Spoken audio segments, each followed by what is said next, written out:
Hi, welcome to Simply Country Cuisine. So today we're going to have a Salisbury steak and some buttered parsleyed potatoes with some country green beans. Now you've seen me do the green beans several times, and there's really nothing to boiling the potatoes and draining them and adding butter and parsley to them. So today we're going to concentrate on this Salisbury steak. And in this bowl I have a little over 2 pounds of ground beef. I'm going to make 4 nice real thick patties. I'm going to add about a half a teaspoon of garlic powder to this. I like to use Worcestershire, Worcestershire, whatever you want to call it. I always call it Worcestershire sauce. I'm going to add 2 tablespoons of Worcestershire sauce to this ground beef, about a half a teaspoon of kosher salt, and probably about a half a teaspoon, well, maybe a whole teaspoon of black pepper. Mix this up with my hands and get these browning a little bit on the stove in some olive oil. Now I'll tell you something I learned. I don't know where I learned this from. Don't over mix your meat with your hand. Your hands will dry out your ground beef. There's a restaurant in New York that when they make their hamburger patties, they use plastic gloves or saran wrap to touch. They don't ever touch the meat with their bare hands, because it dries out your ground beef and makes it kind of tough. So and I know that I'm doing that, but I'm going to do it fast. I'm making 4 pretty uniform patties here. You don't have to put egg or breadcrumbs with this, because we're not making a meatloaf. We're just making hamburger patties. We're going to remove out of the pan and make a nice sauce, Salisbury steak sauce. Now I'm going to drizzle my skillet. I've got my skillet heating up. I'm going to put about 2 tablespoons of olive oil.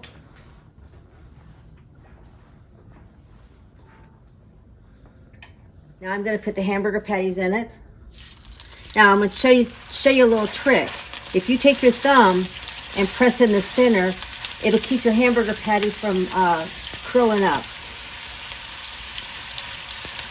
All right, we'll let these brown up to a second for about a minute or 2 on each side. Then I'm going to take them out and put them on a plate, and then we'll join you back here to make the Salisbury sauce. Okay, now I've browned the first side. I just turned them over. I want to get a little color on this side. Then I'm going to put them in this plate here and use the skillet to make up the sauce, because I'm going to saute some onions and mushrooms in here before I add the seasoning to it.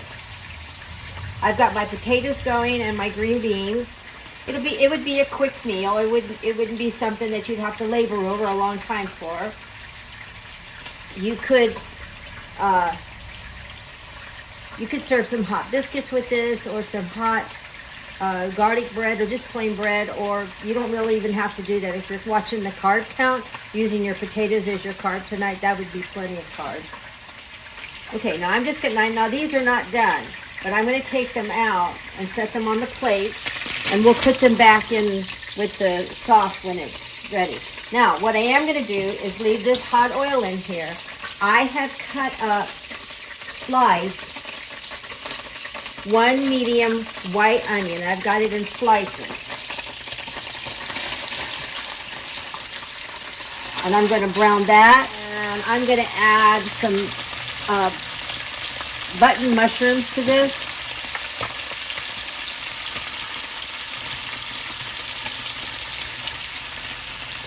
I clean my mushrooms and put them in a mason jar, and they'll last a little longer in the refrigerator than they would if you just left them in the plastic that you get from the grocery store. It's the same thing you can do with strawberries, blueberries, blackberries. Give them a little cleanup, dry them off, put them in a mason jar, and they'll last a little bit longer. Now, remember, we've said this before, you can season your mushrooms and onions when they're cooking. Season them only with the pepper, not with the salt, until you get them to where you like them, because the salt draws the moisture out. It will make your mushrooms and your onions wet. So I'm going to sprinkle some pepper on, but then I'll sprinkle the salt on when I get them to the color that I want. Now we're just going to saute these up. And this is the oil that we use to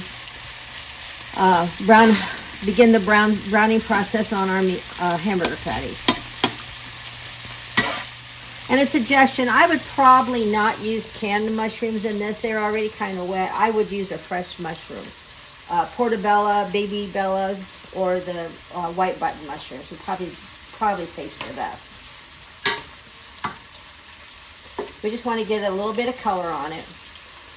Now while these are sauteing up, Athena will join me back over here at the island. I'm going to make up the sauce. We're going to combine it all together. Now I have put 2 tablespoons of just regular table ketchup. The remainder of this garlic powder, I had pulled out a tablespoon. I used a half a tablespoon, or teaspoon, a half a teaspoon in my ground beef, and I've got the other half a teaspoon here. I have 2 more tablespoons of the Worcestershire sauce. I'm going to mix that up just a little bit.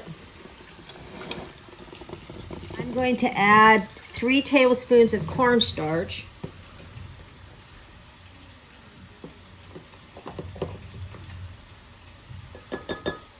Mix that up in there.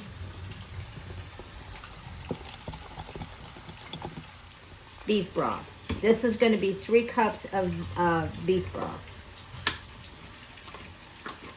Now this is a 2-cup measure. I'm actually going to start with the 2 cups, mix it up really well.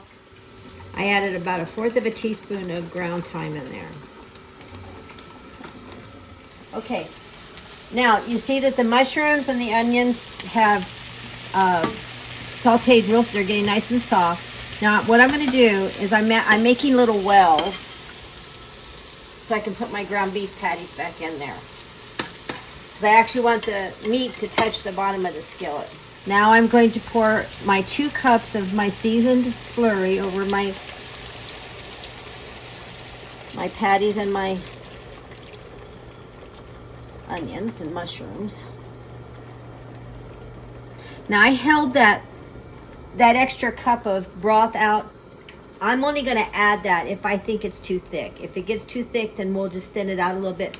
Salisbury steak really shouldn't be a very thick gravy. Now what it's going to do now, it's going to cook. It's going to finish cooking the ground beef patties. So I will turn it down to about a medium high. Now I'm going to put a lid on so it'll create its own steam and cook the ground beef patties. In the meantime, the potatoes will continue cooking and the green beans are just warming up. Those were already finished earlier today. So when this gets done, come back and join us. We'll put it on a plate and give it a try, and you can have dinner with us. Okay, now I've turned it down. I took the lid off of the skillet so it would thicken up. So you see how nice and rich and thick and red. Salisbury steak gravy is red. I should pull a spoon out so that would dip it a little better. There we go. See how pretty that is? So I'm going to turn it off now. Okay. I'm going to pull one of the steaks out, put some of this nice mushroomy, oniony gravy over top of it. Put a nice spoonful of these buttered parsley red potatoes and some green beans. Now remember, all I did with the green beans was I drained the juice, or I drained the liquid out of 1 can because I put 2 cans in. I left the liquid in the other can. I cooked it hard and fast so that all went out, adding about 2 tablespoons of bacon fat to this. And there is your Salisbury steak, buttered parsley red new potatoes, and the green beans. That's what's for dinner tonight in the Boucher house.